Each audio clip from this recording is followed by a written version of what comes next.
Күн сәтті болсын, қымбатты көрермен. Дәл қазір Таңшолпан эфирінде еліміздің мәдени, саяси өміріндегі елеулі жаңалықтарды сарапқа салатын уақыт. Қонақжай студиямызда Қазақстан Республикасы парламенті мәжілісінің депутаты Жұлдыз Сүлейменова. Қайырлы таң, қош келдіңіз. Саламатсыз ба? Қалыңыз қалай? Барлығы жақсы ма? Өткен мейрамдар құтты болсын. Рахмет, өзіңізге де. Мәжіліс депутаттары 1200-ден астам кездесу өткізгенін білеміз өңірлерде. Өзіңіз барған аймақта қандай мәселелер бар екен, сол туралы әңгімемізді содан бастасақ. Рахмет, әлеуметтік мәдени даму комитетінің мүшесімін.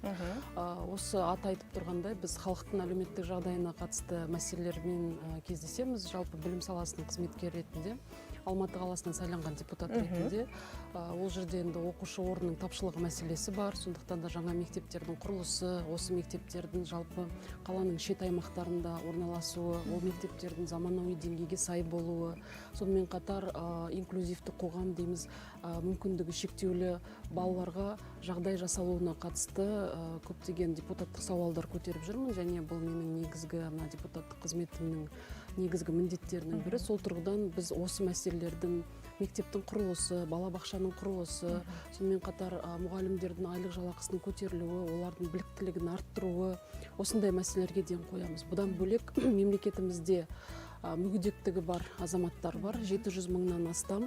Оларды жалпы мемлекеттік тұрғыдан сүйемелдеу, олардың бала кезінен бастап, әлеуметтік қамсыздандырудан бастап, үлкен өмірге шын мәнінде араласуына байланысты қазіргі таңда мемлекет басшысы бастамалар көтеріліп жатыр. Өзіңіз білесіз, соңғы 2 жылда бірқатар заңдар, бірқатар бастамалар көтерілді. Соның жүзеге асыруын қадағалап мониторинг жасаймыз. Жұлдыз ханым, кеше ғана бір кісілермен әңгіме болған еді. Оның ішінде мына мектептегі жас мұғалімдер, қазіргі ұстаздар, солардың жалақысы жөнінде бір әңгіме көтеріліп қалды. Менің тарапымнан сұрақ қойып жатырмын, қазір қанша жалақы аласыңдар деп. Сөйтсем, әлі тәжірибесі аз, мектепке енді ғана орналасқан, тек дипломмен ауылға барған жастардың өзінің ең төменгі жалақы 200 мың, 250 мың көлемінде дейді. Ал тәжірибесі жоғары мұғалімдердің жалақысы тіптен одан көбірек дейді. Демек, мемлекет тарапынан ұстаздарға, жалпы білім саласына мүмкіндіктер жасалып жатқаны сол бір дәлел деп ойлаймын. Мемлекет басшысы асығып жатыр жастар ауылға барып мұғалім. Қасым-Жомарт Кемелов Тоқаевтың ең алғашқы жолдауларынан бастап жалпы білім саласына көптеген жаңа бастамалар қолға алынды. Оның ішінде педагог кадрлардың айлық жалақысы 2,5 есеге көтерілді. Орташа есеппен жаңа өзіңіз айтқан 230 мың, ең жоғарғы деңгейдегі ауыл мұғалімінің айлығы 720 мың екендігін өткен аптада осы білім және ғылым министрлігінің ақпараттық ресурстары таратқан болатын. Менің ойымша бұл жалпы күн санап өседі, өйткені педагог кадрларымыз стратегиялық маңызды мамандықтардың бірі. Сондықтан қазір енді оқу жылының аяғы, осы эфирді пайдаланып барлық түлектерді мүмкіндігінше білім саласының қызметкері болуға, педагог мамандығын таңдауға, ұстаздық ету жолын таңдауға үгіт насихат айтқым келеді. Тамаша. Өзімнің де алғашқы менің мамандығым ұстаздық, бастауыш сыныбының мұғалімі, осы мамандығым болатын. Енді өнер саласы басымырақ болып кетеді, сол салаға кетіп қалдым. Дегенмен де әлі де осы мектептегі жалпы ұстаздар, мектепте білім сапасының жағдайы барлығы мені әлі күнге дейін толғандырады.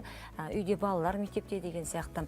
Енді ауылға цифрлық қызметті жеткізу туралы жақында заң жобасы қабылданды.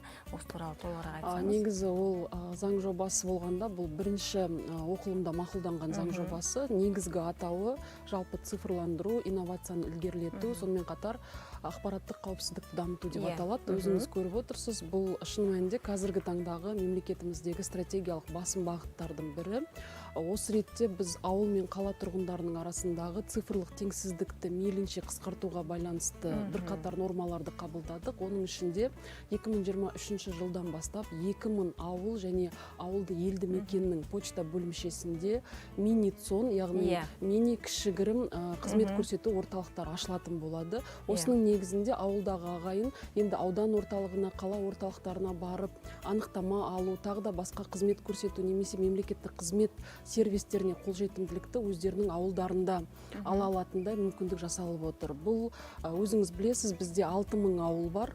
Енді 2023 жылы 2000 ауылын қамтимыз. Сөйтіп біртіндеп осы 6000 ауылды толыққанды қамтуға мүмкіндік аламыз. Бұл біріншіден жалпы мына цифрлық теңсіздікті жою, сонымен қатар біздің мемлекет басшысының мемлекеттік аппаратты цифрландыру деп аталатын тапсырмасын жүзеге асыруға қатысты болды. Енді мен осы жұмыс тобының мүшесі болдым. Сондықтан да әрине ауыл азаматтары үшін бұл өте бір пайдасы тиетін заң жобасы деп ойлаймын. Әлде де екінші оқылым болады. Біз бірқатар нормаларды пысықтау үстіндеміз. Оның ішінде оптикалық талшықты интернет желілерін әуе байланыс жолдары жеткізу арқылы мына энергетика министрлігімен қазір соны байланыс жасап, мейлінше интернеттің жылдам болуын, мейлінше интернеттің ауылға жеткізудің баламалы жолдарының болуын және арзан болуын қамтамасыз етуде еңбек етіп жатырмыз. Тамаша.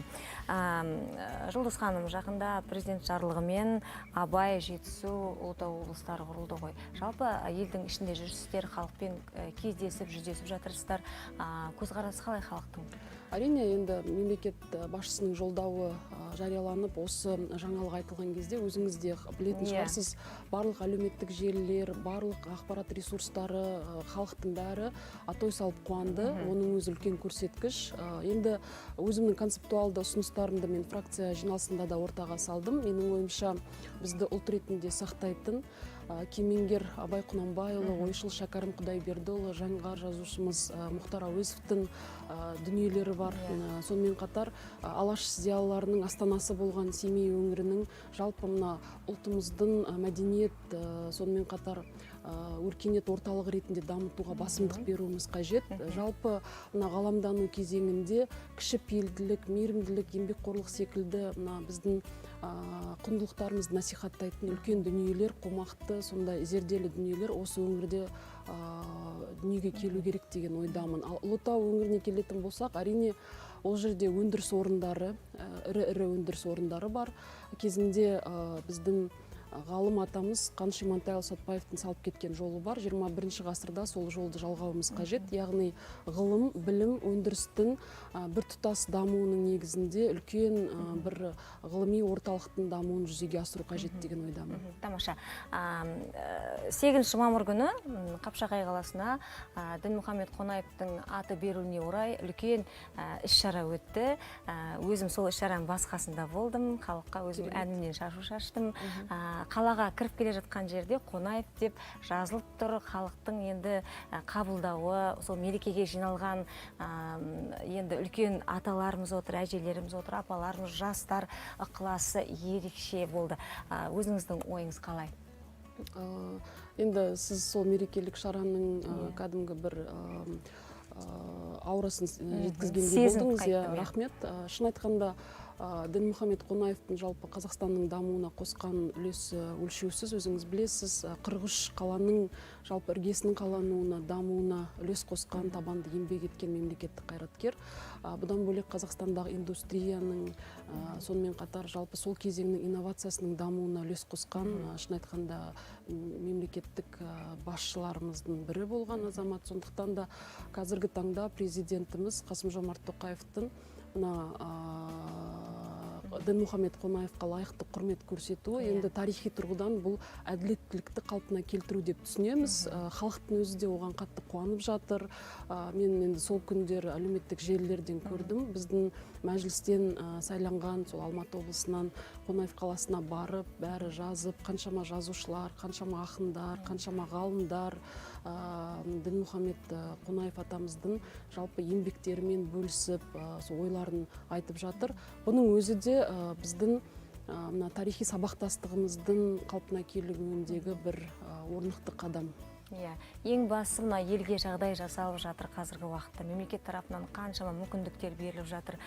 Соны дұрыс пайдаланып, өзінің ретімен жаңағы ең басты мектептегі білім сапасының жаңағы жоғарылауына, артуына бірден бір ұстаздарымыз еңбек етсе, экономика саласындағы арнайы мамандар өзінің еңбегін сіңірсе, өнер, мәдениет, спортта азаматтар мен азаматшалар өзінің еңбегін сіңірсе, меніңше жаңа Қазақстан меніңше жақын арада өзінің бір үлкен жаңағы биік дәрежесіне жетіп бүкіл әлемді аузына қаратады деп ойлаймын біздің қазақ елі. Жұлдыз ханым, жақын арада қабылданатын заң жобалары жөнінде айта кетесіз бе? Заң жобалар дегенде дәл қазір біз қандай мәселелерге цифрландыруға қатысты екінші оқылымын пысықтап жатырмыз. Бұдан бөлекте әлеуметтік комитеттің волонтерлық, сонымен қатар қайырымдылыққа қатысты заң жобасы екінші оқылымда мақұлдану керек, соған дайындалып жатырмыз. Бұдан бөлек мүгедектігі бар азаматтардың өмірін жақсартуға, өмір сапасын жақсартуға қатысты да заң жобасы екінші оқылымға қаралу керек. Осындай әлеуметтік салада маңызы бар заң жобасын қарастыру үстіндеміз. Енді бұдан бөлек өзіңіз білесіз, 5 маусым күні біздің елімізде тарихи саяси үлкен айшықты оқиға референдумның болатын күні. Соған байланысты біз үгіт насихат жұмыстарымен, түсіндірме жұмыстарымен өңірлерге барамыз. Осының аясында жалпы атап өту керек, жаңа өзіңіз де дұрыс айттыңыз. Жаңа Қазақстанды қалыптастыру, екінші республиканы құруға қатысты мемлекет басшысы нақты бастамалар көтерді. Осы бастамаларды халық қолдайды деген ойдамыз. Халықтың үні естілетін, халықтың үні шын мәнінде естіліп қана қоймай, сол жердегі айтылған ойлар жүзеге асырылатын мемлекет бұл конституциялық реформалардан басталады. Ал конституциялық реформаларды жүзеге асыруда мемлекет басшысы жалпы халықтың өзіне мүмкіндік беріп отыр. Сондықтан да бұл референдумның жалпы біздің мемлекетіміздегі саяси рөлі айрықша болайын деп тұр. Рахмет, Жұлдыз ханым, мінекей халықпен жиі жүздескеннің үлкен бір пайдасы деп ойлаймын. Сол жердегі халықтың ойы, пікірі, жоғары жаққа айтылатын дүниелер, осы бір мұң-мұқтажымызды, осындай бір үлкен дүниелерімізді, мәселелерімізді жеткізіңіздерші деп сіздерге үнемі өтініштерін айтады ғой. Әрдайымда халықпен бірге болып, сол халықтың арасындағы мәселелерді жоғары жаққа уақытында, дер кезінде жеткізіп, арнайы заң жобалары қабылданып, еліміз тек қана өркендеуіне, өсуіне, өнуіне еңбектеріңізді сіңіре беріңіздер. Жұмыс арасында бізге келіп Таңшолпанның көрермендеріне осындай жақсы ақпарат бергеніңіз үшін рахмет. Жақсы заң жобалары қабылдана берсін. Бүгінгі күніңізге сәттілік. Бізде бір ғана тілек, еліміздің сырты жаудан, іші даудан аман болсын. Еңбегіміз жемісті болсын. Сізге де рахмет. Рахмет. Сау болыңыз. Арнадан алыстамаңыздар, қымбатты көрермен, алда қызықтардың барлығы сіздер үшін.